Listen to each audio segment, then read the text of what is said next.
do a testing recording just to see how it sounds. 1, 2, 3, in the place to be. Hey. Don't worry about we can shorten things down and I can cut stuff out, so don't worry about that. All right. So tell me some more about your great grandmother. So, Ethel Madison Bailey Furman. So Madison is actually her middle name, which comes from her father, Madison Bailey. Bailey being her maiden name. But then Furman is her married name.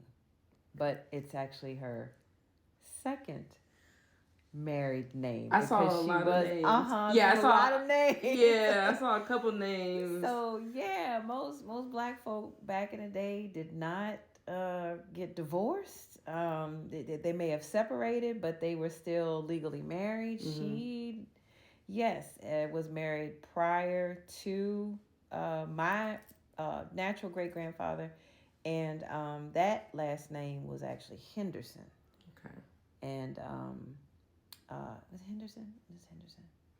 Thelma, Madison, Carter. I'm sorry, it was Carter. Carter was the last name. Henderson was my Aunt Thelma's married name, but Carter. So her first marriage was to a man last name Carter, and they had 2 kids. So my uncle Madison, he bears the same first name as my great grandfather, and then my Aunt Thelma, who my brother Bobby shares a birthday with. Their last name is Carter, and then my grandfather was a child of my great grandmother, affectionately known to as Grandma P, and I'll explain the P in a minute, which is nowhere in her name. Right. But Furman. Okay. And so my mom, my aunt, their, of course, maiden name is Furman. My brother Quan, his middle name is Furman. So we carry those names through the generations, so that it's a reminder of what the family history is. But we all know her friends, people that she fellowshipped with, and just people in Churchill either referred to her as Miss P, Peaches, and then of course I called her, even though she's my great grandmother, Grandma P. And so P stands for Peaches, because she was sweet as a peach. Literally sweet as a peach. She stood at about 4'9", 4'8". I'm stretching it, but she was tiny, a tiny woman. It was shared with me that she was indeed born premature, and that her parents thought that she was not going to survive her first year of life. Wow. And she's a fighter, born, just determined. And everything that she did in her life was just through her own personal, just self-propelling, self-motivation, that inner drive to just be something more than what the world expected her to be. For sure. As I learned more about her, I could only imagine what it was like to be a black woman in these spaces in the 1920s. And even just a woman, period. Just a woman, period. In the teens, and like before there was ever such a thing as a civil rights movement and stuff. And so coming out of Charles City County, and there, if you have any roots in, central to southern Virginia, and you hear of Charles City County, there's a running joke, and the joke has to do with the lack of melanin, in the complexion. And if you light skin with freckles, and you meet somebody else light skin with freckles, and you're from Virginia, you might be from Charles City County, or from John Tyler's plantation. And so and so she is, unbeknownst to a lot of people, she is unknowingly, but we know, a direct descendant of what is known as the Sherwood Forest plantation, once owned by what they refer to as the accidental president, John Tyler. And so yeah, so her grandmother was the seamstress for John Tyler. Wow. And apparently there was some, I'm not calling it a relationship, but relations. Definitely took place. And if you ever take the time to look at what John Tyler looked at, and you look at my grandmother's face, you'll see some striking similarities. So being now in the city of Richmond, specifically in the Church Hill neighborhood, it does not known, no one ever heard of anyone female to do drafting work, to actually draw up blueprints. But she definitely was Daddy's little girl. And grandfather Madison, my great-great-grandfather, he would keep her by his side with everything that he did. And because of that, she studied everything that he did. And with him being a licensed contractor in the city of Richmond, she was able to be in spaces that were definitely male dominated. And she just became a part of the fabric of those networks. And so what may be lesser known about her history that's not well documented is that when she did receive, private tutoring outside of the state of Virginia, because again, still you're not getting formal training this way, right, as a young woman, she would use her initials, or she would submit something under her father's name before she started to issue things under her own full name. And so there's always discussion about, well, is she really? No, she was definitely the first practicing architect in the state of Virginia, and possibly in the country at that time. I was definitely wondering about that. And I wanted to dig deeper, because I'm like, well, I wonder what's the larger context. And as I looked into the American Institute of Architects, and they had a whole page dedicated to her, and I said, okay, well, let me there's some more history, or some other history, and what was that national kind of presence like. So but we'll get more into that later. Okay. I will say I found it very interesting that because her father was a professional, a skilled professional, which was probably rare in this time. Yes. It highlighted to me the importance of Black apprenticeship, like within the family or church structure. Having a doctor, having a lawyer, having a politician in your family, it creates opportunities that just going to the school or trying to internship, it just doesn't do. You know what I'm saying? Right. And I think you talked about getting in with that network. She went to New York before she was even 18 to essentially to intern. So I knew that was a key kind of element to the story. Yeah. But so to speak more specifically about the types of homes and buildings that she designed, one of the things that she always wanted to ensure with any of her future customers, was that anything that she designed was practical, useful, and beneficial, and something that would last for a long time. So not only would she submit amazing blueprints for contractors and things to go by, she would provide, and it's hard to see on the screen, but the level of detail for each way that the building is faced, for each view, right? For each perspective, each not just from the front. And that's standard in architecture, but there were additional details outside of the margins of the of her drafts themselves, and her the one thing I found fascinating as a kid, after she had passed, of course, and I was able to actually read, was her handwriting, because initially I was wondering, I was like, well, how do you put blueprint paper in a typewriter? How is this so neat? And so my father, who was also an architectural engineer, but for the federal government, which is also fascinating, and that's something we can talk about later. Her penmanship was so incredible, and you can tell the labor that she took in studying how important it was to understand blueprints when they were given to contractors, because apparently there can be blueprints, at least back then when things were done by hand, that were not as legible. Oh, they're not legible.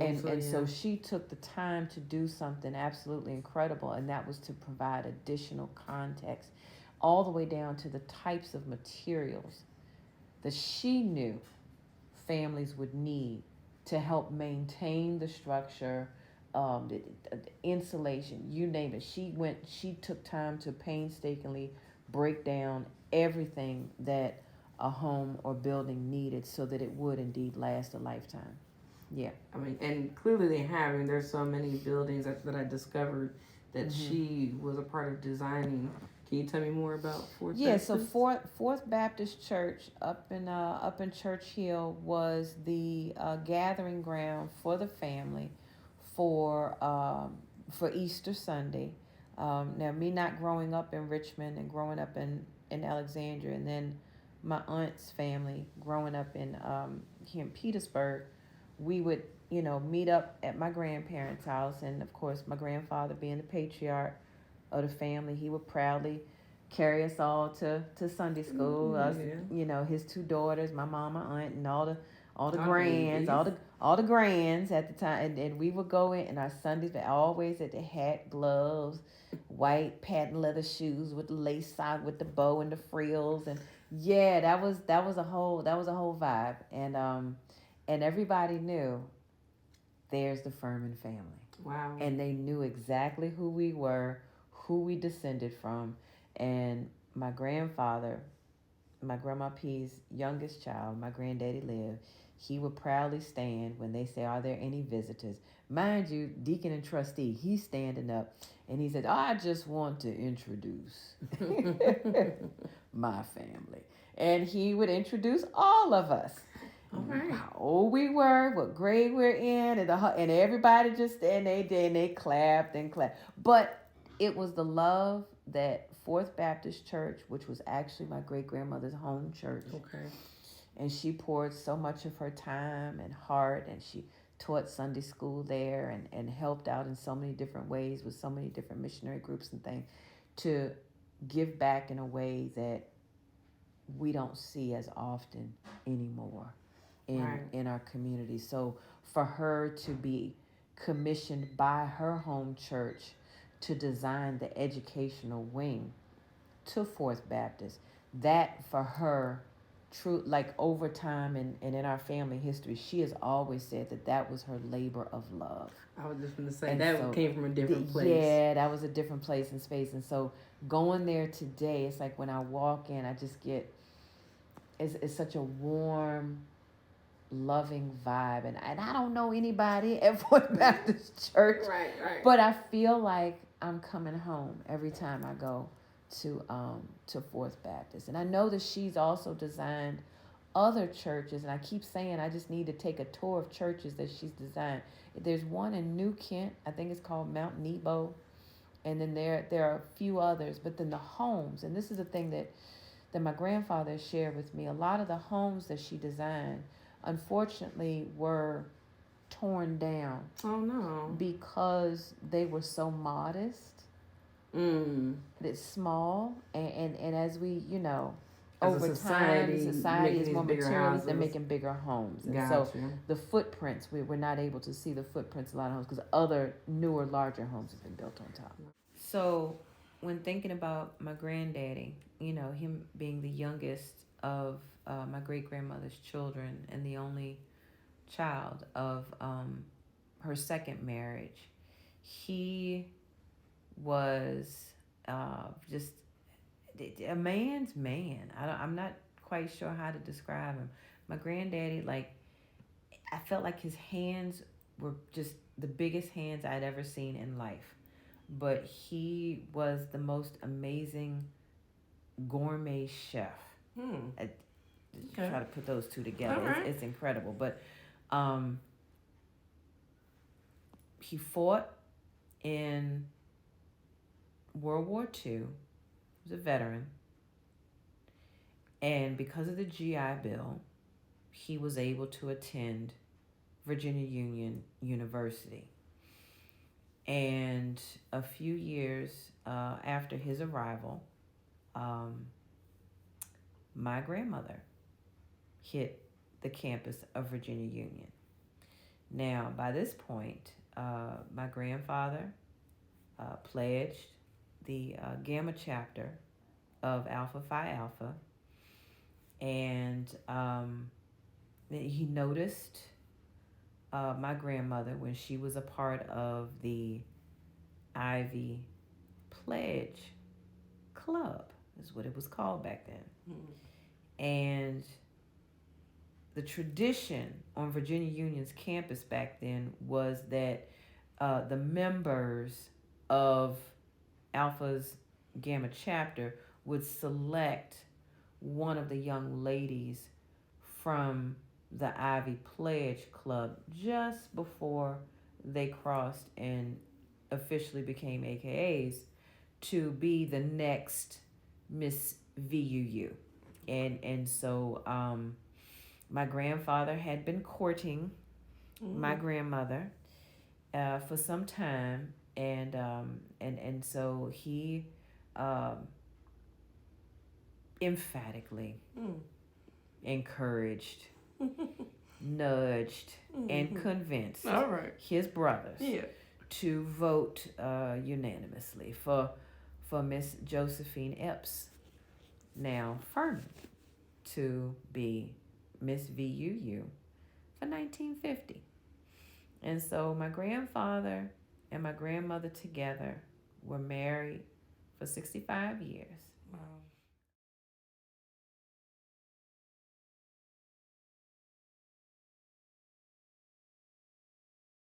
Okay. So as an educator and a Virginia native, what does the VIA and its impact on history mean to you?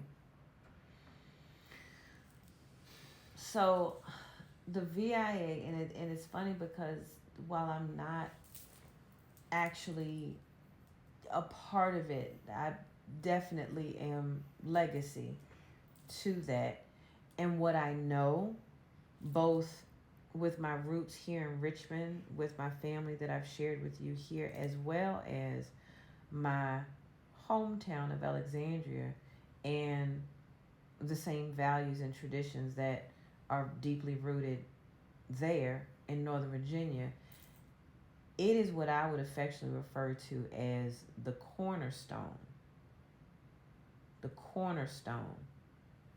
of public education. So when we think about public education today, there are certain values, there are certain traditions, there are certain day-to-day operations that took place in all classrooms that are slowly starting to fade away, but I feel like it's a part of my responsibility to bring back to the forefront. And that it's simple things like etiquette, the way that we greet one another, the way that we present ourselves when we're speaking before adults, the way that students interact with each other, say for example in my public speaking class, the way that teachers actually engage in the community where they teach. A lot of educators, Black educators in the state of Virginia, and I can only imagine across the Deep South, they lived where they worked, and they worshiped with the families of the children that they taught. Sunday school teachers, classroom teachers, same person. So you see me Monday, Tuesday, Wednesday, Thursday, Friday. You'll catch me at the market on Saturday, okay, right. getting groceries. And then guess what? I'm teaching your hind parts on Sunday in the basement of the church. Amen. Amen. That's what it is. And so that's the thing that a lot of students don't know, they don't understand. But when you live close to the school where you teach, and you know, especially teaching high school, these babies got jobs. Yeah. Now you see them out in the community. Oh, Miss Smith, you here? Yeah. I told you I was coming to your job. I told you. I'm coming to check on you. What you doing? How you doing? Right. So it's that continual connection. It's that intrusive love. It's that, you see me on Friday, but you know what? I'm a human being just like you. I'm real just like you. Oh, that's your mama? Let me go over here and talk to her. Yeah, let me talk to your mama. This is not a parent-teacher conference. No, We're just vibing here for a second. That's all it is. And so it's the normalization of community. Because we've lost it. Because we're so transient. We're so far away. And we've got the specialty center. And you're busting doing all this traveling. The kids are driving. And they're all far away. No. Where you work again? Right. Yeah, okay. I got you. And I'm going to talk about you to your manager. Not for real. In a good way. In a good way. You're my baby, though. But they need that. They need to see that. They need to know that we are a stable, constant resource. Because that's what eventually leads to the next generation wanting to be a productive contributor to their own community. And that's why we're starting to see a lot of our former students come back to the towns that they were taught in, and many of them reconsidering and going into education because they want to give back. It's funny. I'm listening to you, and I had so many thoughts. I mean, as a Virginia educator myself, and even though I'm not personally from here, I feel like the legacy of the VIA has been all the incredible people that I've met. I've heard so much about Maggie Walker. I've heard so much about Armstrong. I've heard so much about the alumni of those places who've gone on to do great things, to be superintendents, to be community leaders, politicians, educators, teachers. That love, that's the part that you can't teach. It's not pedagogy. It's just the love and the care of a educator. And like I mentioned in my article analysis about VEA and VTA, there's a difference between being a teacher and an educator. And at the time, that distinction was reserved for Caucasian teachers. But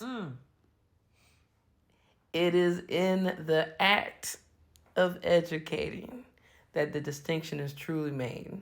Right. And I think the VIA and its alum have shown that just throughout, from my research, my experience, what I'm seeing, and just me being in Virginia and kind of getting my feet wet and meeting people and seeing how Virginia does education a little different and in a good way. That personalization is just, like I said, it's just the only way. I think the only true way to connect with people and connect with students is through that love. And the VIA has seemed to cultivate a legacy of love, whether that's through architecture, engineering, education. There's a strong legacy of love and passion in whatever it is that we do. So,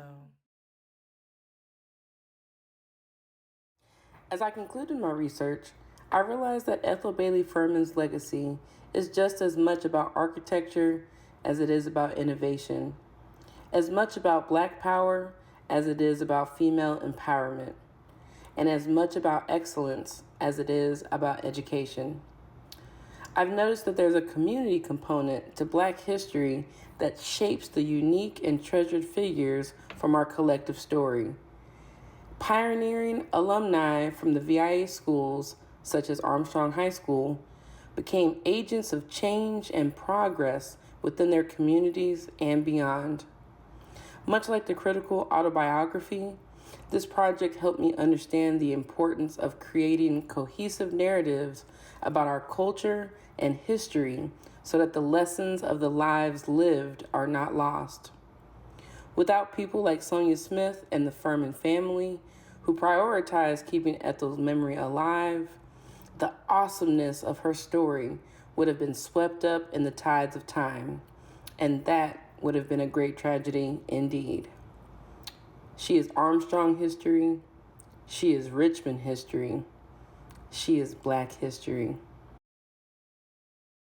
I want to thank you. No, thank you. So much. It's an honor. Of course, this was so fun. You know, I can talk about my family all day. I know.